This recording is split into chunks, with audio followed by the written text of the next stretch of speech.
कैसे हैं आप लोग? आई होप कि बिल्कुल घर जैसे हैं। नहीं है तो आदत डाल लीजिए, जीवन में छोटी बड़ी समस्या तो आती रहती है। यह अर्थव्यवस्था का चौथा वीडियो है जिसमें हम लोग अर्थव्यवस्था के विकास के बारे में पढ़ने वाले हैं।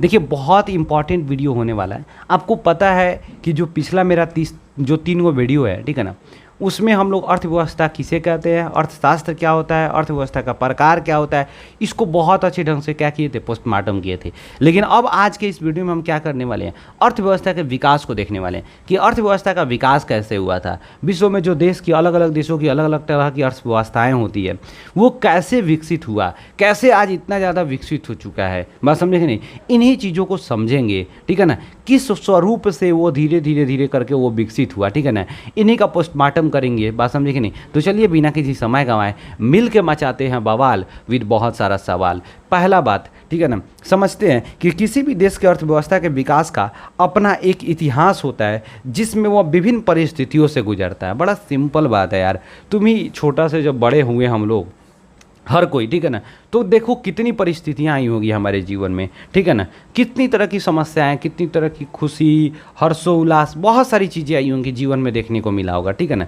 तो किसी भी चीज़ का जो विकासात्मक रूप होता है ना, उसका कोई तत्कालीन जो होता है वजह नहीं होता है, एक बहुत लंबा इतिहास होता है, ठीक है ना। और वो जो इतिहास होता है ना, उसी को हम लोग आज के इस वीडियो में पढ़ने वाले हैं। बात समझे कि नहीं? तो देखिए क्या कह रहा है कि इस प्रकार अर्थव्यवस्था के विकास के लिए हम निम्नलिखित 2 परिस्थितियों का चर्चा करेंगे। यानी अर्थव्यवस्था की अगर विकास की बात करेंगे तो उसमें हम 2 परिस्थिति की चर्चा करेंगे, ठीक है ना। वो एक दूसरे के सहयोगी रहे होंगे, ठीक है ना। और ये दोनों परिस्थिति, ठीक है ना, एक दूसरे के सहयोग की वजह से, ठीक है ना, एक दूसरे के सहयोगी रहे, इसलिए जो है अर्थव्यवस्था में जो है इनका महत्वपूर्ण, अर्थव्यवस्था के विकास में इनका महत्वपूर्ण योगदान भी रहा, ठीक है ना।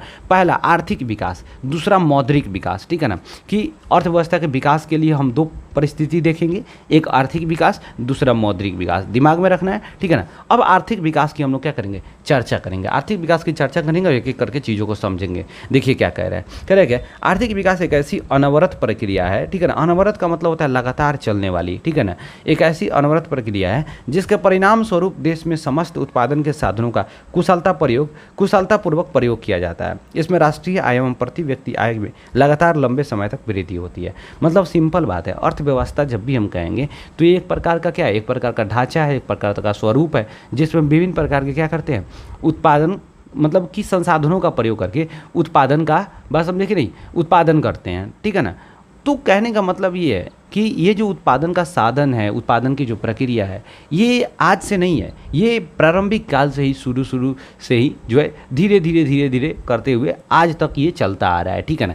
लेकिन इसकी जो है उत्पादन करने की जो प्रक्रिया है, उत्पादन करने की जो क्षमता है, वो बदला है। पहले के समय में उत्पादन करने की प्रक्रिया अलग था, उत्पादन करने की क्षमता अलग था, क्योंकि पहले छोटी छोटी मशीनों से, हाथों से वस्तुओं को बनाते थे। आज के समय में बहुत डेवलप हो चुके हैं। आज से बड़े बड़े मशीनों में, बड़े बड़े फैक्ट्रियों पर एक से एक वस्तुओं का निर्माण हो रहा है, ठीक है ना। तो ये जो है ना, यही अर्थव्यवस्था का क्या है, आर्थिक विकास है। बात समझ आ रहा है कि नहीं आ रहा है? दूसरा कह रहा है आर्थिक विकास की परिभाषा अलग अलग लोगों ने अलग अलग ढंग से दिया है। जैसे एडम स्मिथ ने क्या बोला कि किसी भी देश में वस्तुएं एवं सेवाओं का वृद्धि ही आर्थिक विकास है। यानी किसी भी देश में जो है ना, वस्तुएं एवं सेवाओं की वृद्धि जो होगा वही आर्थिक विकास कहला जाता है। जैसे मान लीजिए कि अपने देश में, ठीक है ना, अपने देश में पहले देखिए, पहले हम लोग साइकिल पर चढ़ते थे, बाइक पर चढ़े, आज क्या है, धीरे धीरे हम डेवलप हो गए, कार हुआ, बस समझे कि नहीं, हेलीकॉप्टर हुआ, आज क्या क्या नहीं हो चुका है पूरे विश्व में, ठीक है ना। हर जगह पर जाने लग गए हैं, हर जगह से जो है हम लोगों के एक से एक सुविधाएं हमें मिलने लग गई है, ठीक है ना। तो बेसिकली क्या है, यही एक प्रकार की क्या है, आर्थिक विकास को दर्शाता है। समझ आ रहा है कि नहीं आ रहा है?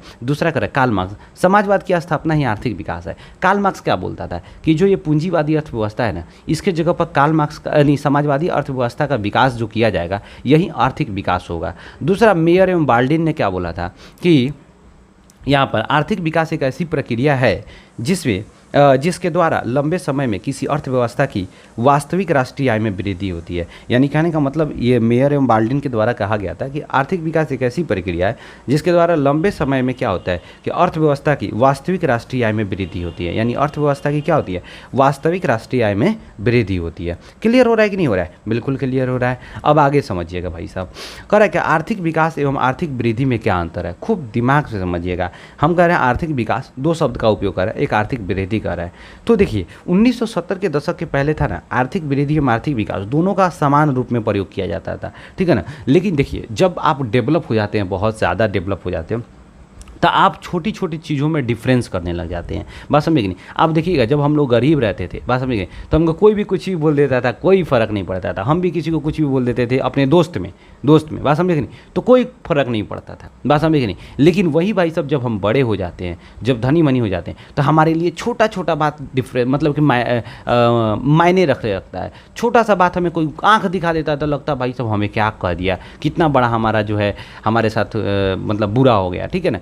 तो वही बात हो रहा है कि जब हम बड़े हो जाते हैं तो छोटी छोटी चीज़ों में डिफरेंस करने लग जाते हैं, छोटी छोटी चीज़ों में हम अंतर करने लग जाते हैं, ठीक है ना। और वही बात यहाँ पे बताया जा रहा है कि 1970 के पहले हमारी अर्थव्यवस्था उतनी ज़्यादा विकसित नहीं थी, इसलिए जो है ना पूरे विश्व में भी जो है उसलिए आर्थिक वृद्धि और आर्थिक विकास दोनों को लगभग लगभग समान माना जाता था। लेकिन जैसे जैसे हमारी आर्थिक विकास होने लग गया, जैसे जैसे हम मॉडर्न आर्थिक विकास की तरफ यानी आधुनिक रूप से बहुत डेवलप हो गए, वैसे वैसे क्या होने लग गया, शब्दों में अंतर किया जाने लगा।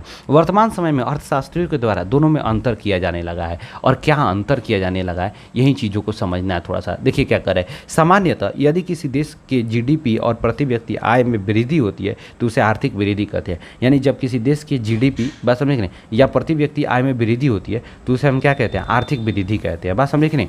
तो अब वहीं एक एक करके पॉइंट को समझेंगे, चलें आगे देखते हैं क्या करें।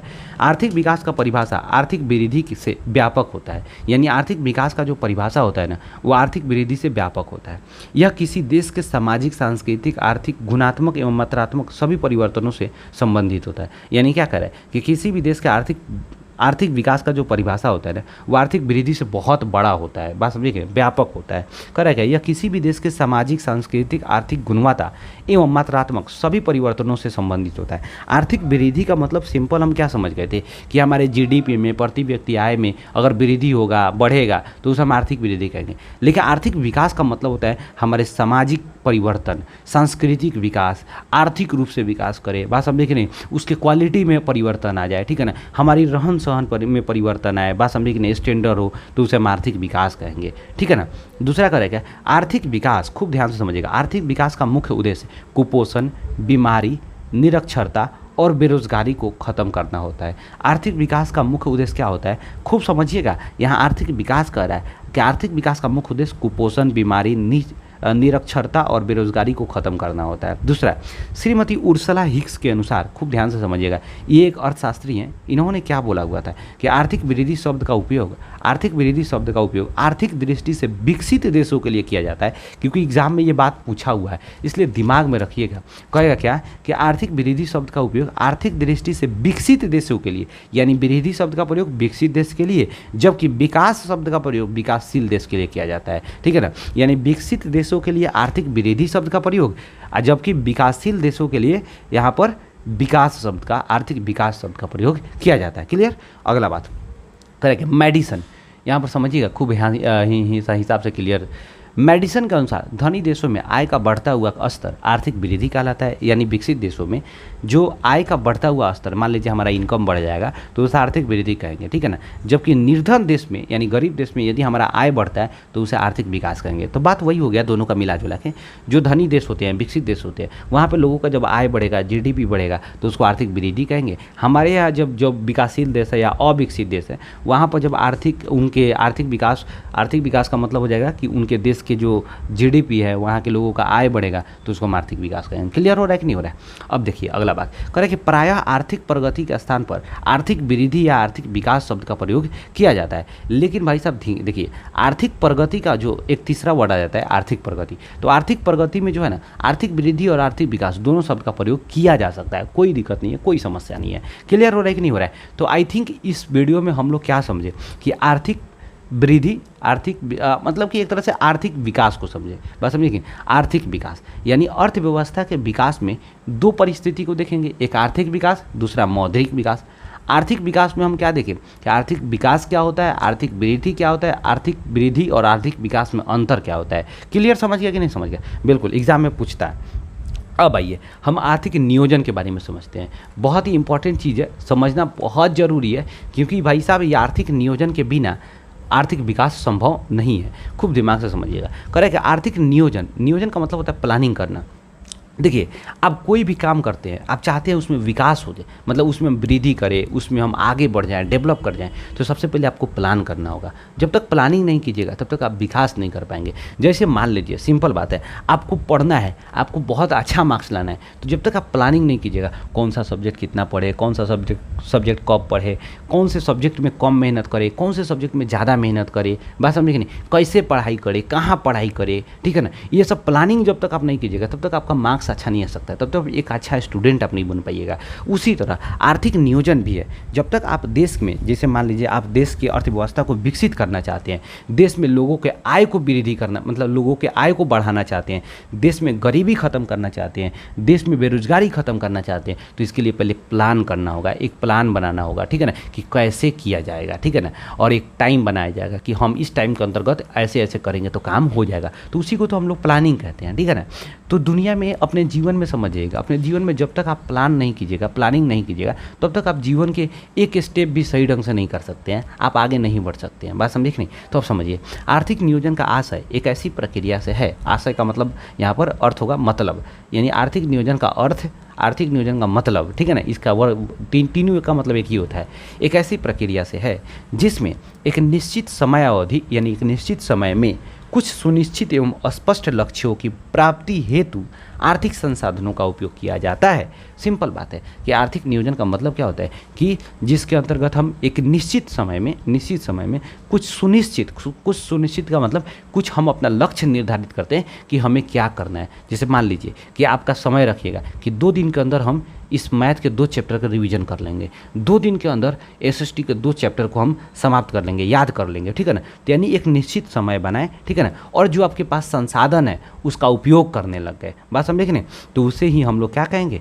आर्थिक नियोजन कहेंगे। बात समझे कि नहीं? जैसे मान लीजिए कि आप ही घर में कुछ पैसा आया, तो पैसा का प्लान करेंगे, ठीक है ना, कि इस पैसा का हम कहीं पे इन्वेस्ट कर देंगे, कहीं पे लगा देंगे, ठीक है ना, और वहाँ से 2 साल के अंदर जो है भाई साहब, इसको हम यहाँ से इतना रुपया कमा करके आगे और भी काम कर लेंगे। तो इस तरह प्लान करिएगा। बात समझे कि नहीं? तो इस तरह प्लान करके आप आगे बढ़ सकते हैं। अगला बात कर रहा है क्या कि आर्थिक विकास आर्थिक नियोजन के द्वारा संपन्न होती है। यानी आर्थिक विकास होता है ना, वो आर्थिक नियोजन, यानी आर्थिक, जब तक आप इकोनॉमिक प्लानिंग नहीं कीजिएगा तब तक संभव नहीं है। सिंपल बात, क्लियर बात है, ठीक है ना। तो आर्थिक विकास के लिए क्या जरूरी है? आर्थिक नियोजन जरूरी है। अब कह रहा है क्या, भारत में आर्थिक विकास का श्रेय किसको दिया जाता है? आर्थिक नियोजन को दिया जाता है। बात समझे कि नहीं? अब खूब दिमाग से समझिएगा। एग्जाम में ये क्वेश्चन पूछा था कि भारत में आर्थिक विकास का श्रेय डैश को दिया जाता है, तो किसको दिया जाता है? नियोजन को, यानी प्लानिंग को दिया जाता है। क्लियर हुआ कि नहीं हुआ? एकदम बिल्कुल बवाल तरीका से क्लियर हुआ। चलिए, अब हम लोग क्या करते हैं, अब हम लोग इसके बारे में एक और पॉइंट है उसको समझेंगे और नेक्स्ट वीडियो में देखेंगे कि योजना आयोग क्या होता है, ठीक है ना। तो हम आज के इस वीडियो में इतना ही रहने देंगे, ठीक है ना। अगला करेगा, आर्थिक नियोजन के अंतर्गत सरकार द्वारा यह सुनिश्चित की जाती है कि किस प्रकार अधिक से अधिक लाभ हेतु देश के संसाधनों का उपयोग किया जाए। सिंपल बात है कि आप जब भी प्लानिंग कीजिएगा, जब भी आप कुछ प्लान बनाइएगा, तो आपका उद्देश्य यही नहीं रहेगा कि हम कितना, मतलब कि अधिक से अधिक, ज़्यादा से ज़्यादा लाभ कमा सके, ज़्यादा से ज़्यादा फ़ायदा उठा सके हम किसी भी चीज़ का उपयोग करके कम से कम समय में, यही ना होगा। तो इसीलिए आर्थिक नियोजन के अंतर्गत सरकार का मुख्य उद्देश्य क्या होता है कि अधिक से अधिक लाभ कमाए। बात समझे कि नहीं? देश के संसाधनों का उपयोग करके। क्लियर हुआ कि नहीं हुआ? बिल्कुल इतना एकदम बवाल तरीके से समझ गए, ठीक है ना। तो भाई साहब इतना ही आज की इस वीडियो में इसमें रहने देते हैं। नेक्स्ट जो हमारा जो टॉपिक होगा वो आपका 5वां वीडियो होगा और उसमें हम योजना आयोग के बारे में क्या करेंगे? चर्चा करेंगे। क्लियर हुआ कि नहीं होगा? एकदम बवाल तरीका से क्लियर हुआ। तो चलिए मिलते हैं नेक्स्ट वीडियो में, एकदम बिल्कुल बवाल तरीका से बवाल मचाते हुए। अगर वीडियो अच्छा लगा हो तो लाइक कीजिए, नहीं चला हो डिसलाइक कीजिए, चैनल को कंपल्सरी सब्सक्राइब कीजिए। मिलते हैं नेक्स्ट वीडियो में बवाल मचाते हुए, तब तक के लिए जय हिंद।